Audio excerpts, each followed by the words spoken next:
La chronique en route vers la présidentielle. Tous les après-midi, un éditorialiste vient nous raconter les coulisses de la campagne. Ce mercredi, j'ai le plaisir de retrouver Alexis Lacroix. Bonjour Alexis. Plaisir partagé.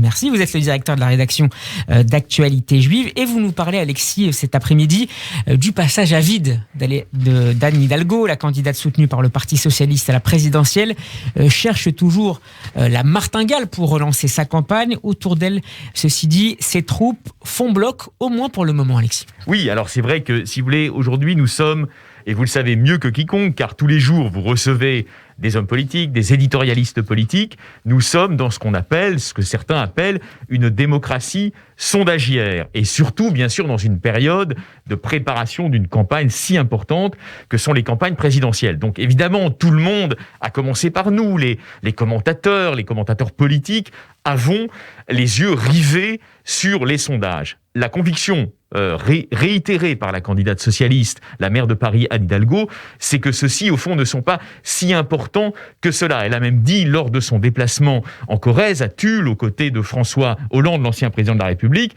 elle a même dit, sincèrement, en répondant à des journalistes qui, comme nous, l'interrogeaient, elle a dit, sincèrement, les sondages, pour l'instant, je m'en fous. Il la crédite de 4 à 6%, ce qui n'est pas très encourageant, mais qui, au dire évidemment de ses équipes, apparaît incontestablement moins catastrophique que ce que dit, on va dire, le brouhaha du commentaire médiatique. Pardonnez-moi cette expression. Pourquoi moins catastrophique ? Moins catastrophique parce que la vraie campagne, disent-ils, n'a pas encore totalement commencé. On ne sait pas quand Emmanuel Macron sera ou pas d'ailleurs candidat. On ne sait pas qui sera le candidat officiel de la famille rivale, disons, du Parti Socialiste, famille de la droite républicaine, modérée, disons. Pour l'instant, c'est très difficile de dire qui sera le candidat. Et puis on peut envisager peut-être un écrémage à gauche, notamment avec la candidature assez fragile d'Arnaud Montebourg. C'est évidemment ce sur quoi tablent les équipes autour de Anne Hidalgo.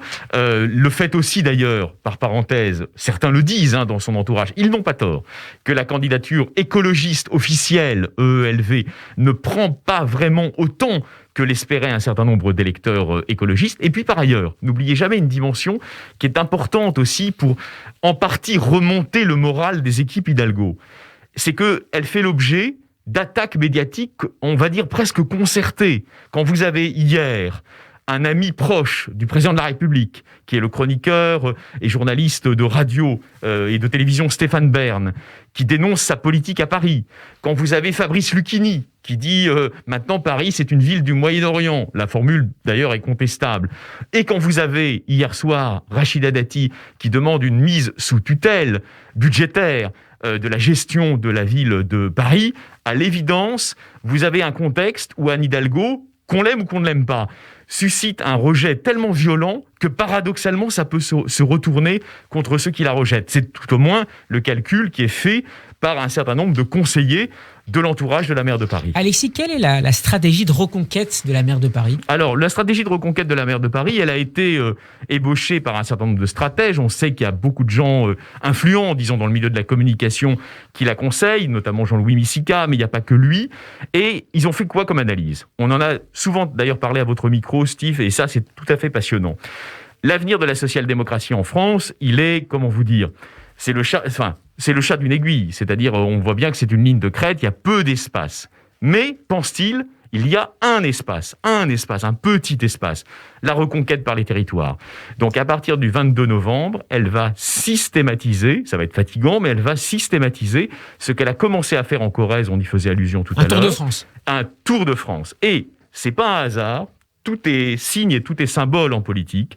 Vous avez ces analyses sur lesquelles je reviens si souvent avec vous, sur la France périphérique. Qu'est-ce que c'est la France périphérique ? En 2 mots, c'est un concept de géographes, de sociologues, qui ont analysé le fait qu'il y a des pans entiers du territoire, on va dire en gros, des Ardennes à l'Ariège, en passant par tout l'Est de la France, qui sont, sur le plan social, dans un état, on va dire, de délaissement par rapport à la République. C'est pas un hasard. Elle va se rendre dans ces territoires-là. Elle commence par l'Alsace. Elle descend ensuite vers l'Ain, vers la Savoie. Elle va aller ensuite dans la région Provence-Alpes-Côte d'Azur, enfin la région sud, qui est un bastion, on va dire, électoral d'un vote frontiste. Elle va aller affronter tous ces gens et les convaincre que la social-démocratie pourrait être une réponse à leurs interrogations, à leurs doutes et à leurs angoisses. Alexis, est-ce que l'hypothèse d'un plan B est toujours envisagée par les socialistes ? Il y a à l'évidence, si vous voulez, la volonté de son entourage de maintenir sa candidature et de dire elle ira jusqu'au bout. Formule ambiguë, bien sûr, qui peut vouloir dire qu'au fond, ils ont eux-mêmes des doutes.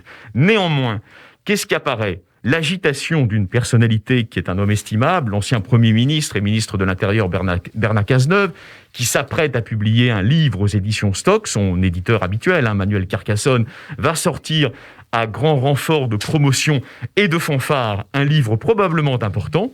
Et puis, il y a une personnalité qu'il ne faut jamais oublier, c'est François Hollande. François Hollande a sorti un livre, on en a parlé ensemble récemment, qui s'appelle « Affronter », dans lequel, le moins qu'on puisse dire, sans la nommer naturellement, il n'épargne pas les candidats de la gauche actuelle, Jadot bien sûr, mais également Anne Hidalgo, qualifiée quand même par lui, même si elle n'est pas nommément visée, de candidature lilliputienne. Pour autant, vous avez aujourd'hui une question de ligne qu'elle doit absolument résoudre. Moi, je la connais, donc je vais vous dire la vérité. Ici, on n'est pas pour mentir.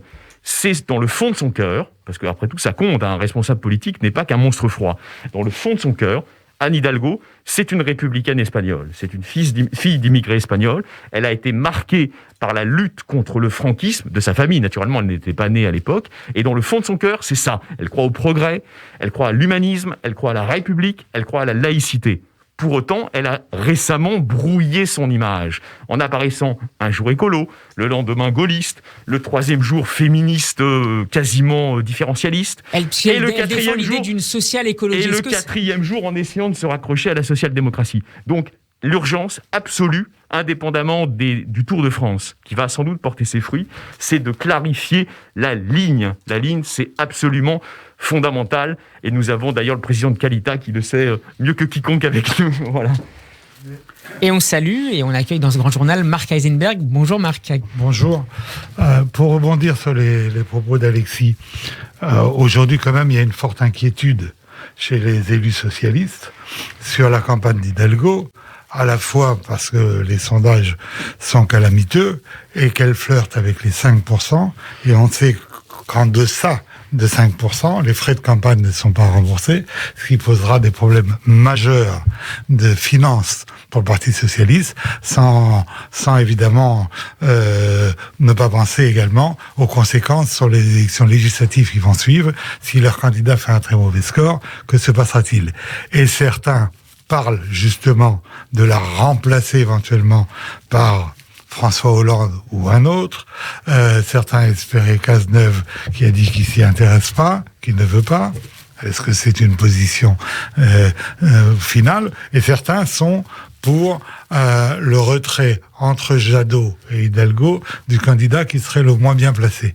Qu'est-ce que vous pensez de tout ça ? Alors, c'est sûr que, on le disait, vous avez totalement raison, Marc Eisenberg, votre analyse évidemment est parfaite et tout à fait juste. À l'heure qu'il est, ça s'agite beaucoup, on le disait avec Steve Nadjar, mais à l'heure qu'il est, lequel pourrait, si le Parti socialiste souhaite maintenir la présence de la famille social-démocrate, jusqu'à